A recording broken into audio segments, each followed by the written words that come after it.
On the morning of August 13th, 2018, a woman named Shannon Watts sent a message to her husband. It was ordinary. The kind of message you send 100 times in a marriage and never think about again. She was also 15 weeks pregnant. She had a business trip behind her, 2 daughters waiting for her at home, and a name already picked out for the son growing inside her.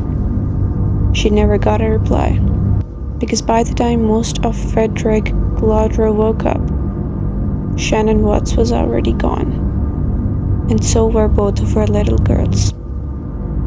What makes this case so difficult to sit with isn't only the violence of it, it's the performance that came after. For 2 days, the man responsible stood in front of cameras, in front of neighbors, in front of his own parents, and begged for his family to come home. He cried on camera. He hugged detectives.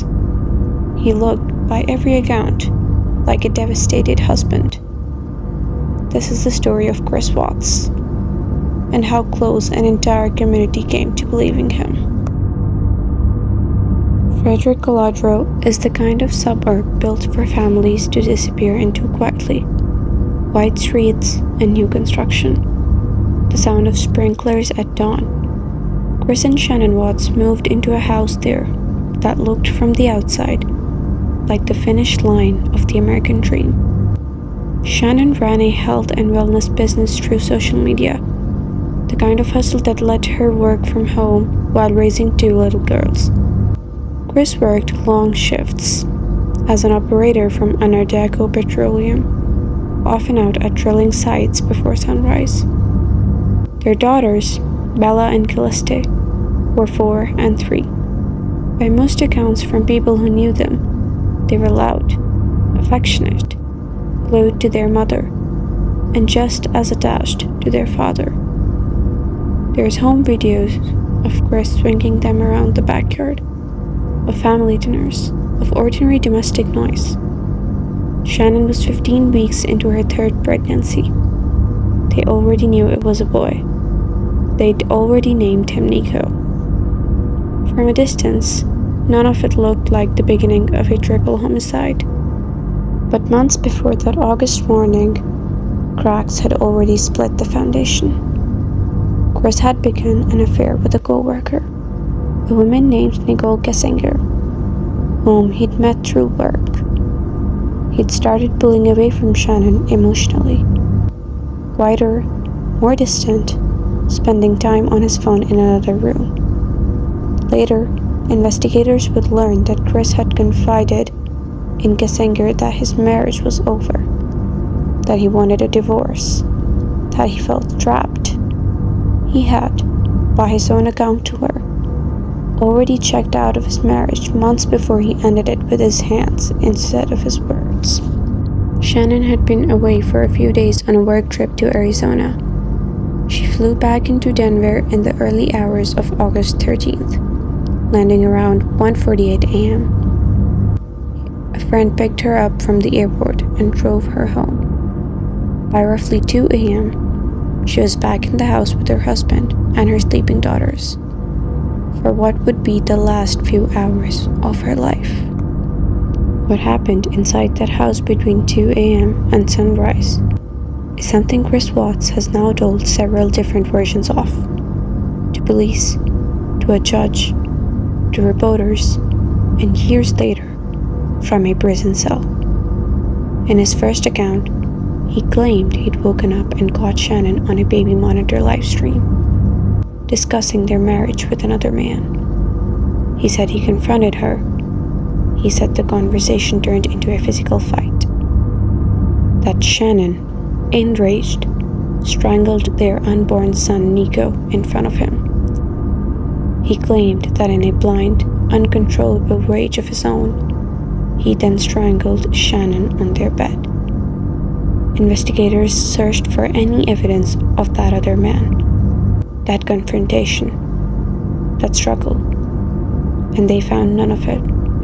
No affair on Shannon's side, no baby monitor live stream, and no physical evidence of a fight in the bedroom consistent with the story.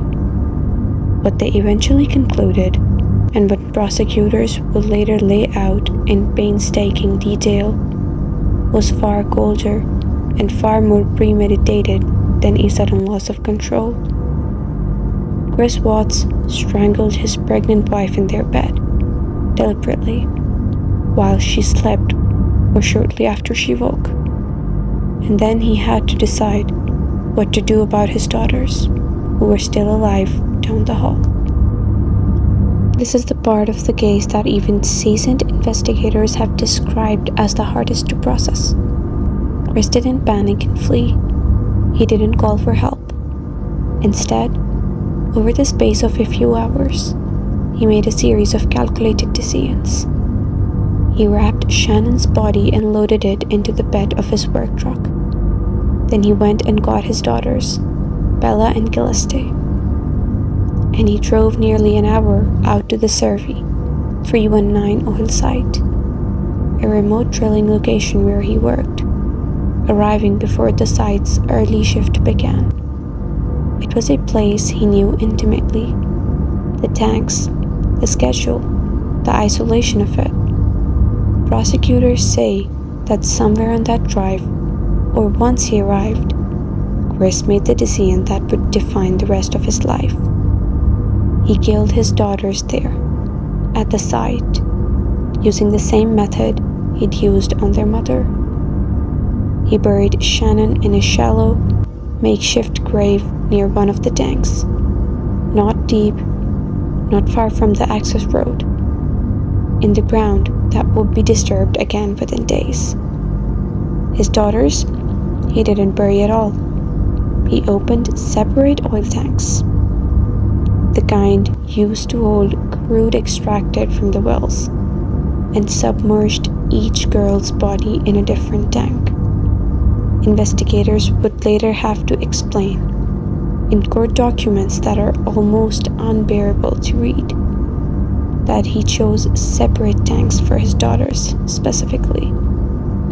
Then Chris Watts got back in his truck, drove home, showered, and started acting like a husband whose family had simply vanished overnight. Later that morning, he called Shannon's friend, sounding all worried, saying he couldn't reach his wife and the girls.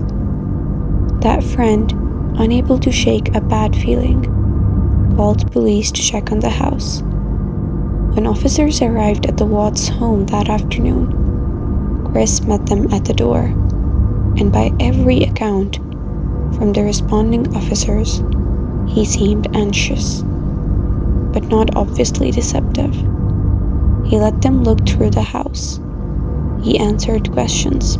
He gave them a story about Shannon leaving for a friend's house with the girls that morning, a story he would have to keep revising over the following 2 days as it fell apart piece by piece. What followed was one of the most closely watched missing persons cases in the country that August. Chris did local news interviews, standing in his own driveway, his voice breaking, asking whoever had his family to bring them home safely. Search parties combed the neighborhood. Volunteers had vigils. Strangers on social media share photos of Shannon and the girls, praying for their safe return. While, less than an hour away, their bodies sat exactly where Chris had left them. Detectives noticed the cracks almost immediately. Chris's timeline kept shifting in small, specific ways. Where he said he'd been, when he said he'd last seen Shannon, what he claimed she told him before leaving. He agreed to a polygraph and, according to investigators, showed signs of deception on key questions. His body language during police interviews, recorded on Bodycam and later released publicly, struck experienced detectives as wrong in ways that are hard to name, but unmistakable once you've seen enough real grief and enough performed grief to tell them apart. The break came from surveillance footage. Investigators pulled camera footage from the Survey 319 oil site and from a refinery along the route leading to it. There, time-stamped in the pre-dawn hours of August 13th, was Chris Watts' company truck, driving out toward the site he claimed to have no reason to visit that morning, and driving back sometime later. It placed him exactly where he said he hadn't been, exactly when it mattered most. Confronted with the footage in an interrogation room, Chris Watts didn't break all at once. He broke in stages. First, he admitted that Shannon was dead, and that he had killed her, but he clung to his version of a sudden, unplanned rage, insisting she had killed their unborn son first. It was only under pressure, hours later, that he admitted what he had done to Bella and Gilste. Investigators say that even in confessing, he tried to make himself sound less culpable than the evidence already showed him to be. Eventually, he led detectives to the site himself.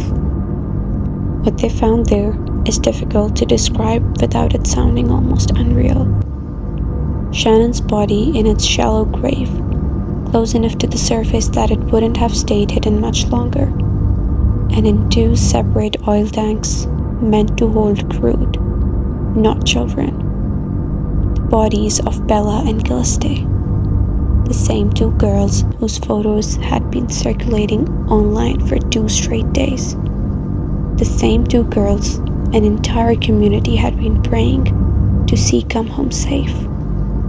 The site itself became a crime scene stretching across acres of otherwise unremarkable oil fields, cordoned off, photographed, processed for days. For the investigators who worked it, several of whom later spoke publicly about the case, it remains one of the most disturbing scenes any of them have worked in their careers. Chris Watts was charged with multiple counts of first-degree murder, including counts related to the death of his unborn son, along with tampering with the deceased body. Facing the possibility of the death penalty, he agreed to plead guilty to all charges as part of a deal that would take execution off the table. In November 2018, he was sentenced to 5 consecutive life sentences without the possibility of parole, plus additional time for the related charges, a sentence structured so there could never be any question of release. In the years since, from inside prison, Chris Watts have given interviews and written accounts that shift his story yet again.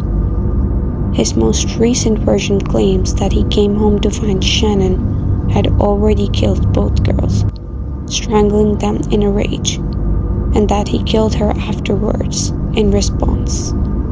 Investigators and prosecutors who worked the case have publicly rejected this version too, pointing out that still doesn't match the physical evidence gathered at the scene or the site. At this point, there may be no way to ever know the exact, complete sequence of what happened inside that house, because every account Chris Watts has given has changed to serve the same purpose, making himself look less like the person the evidence says he is.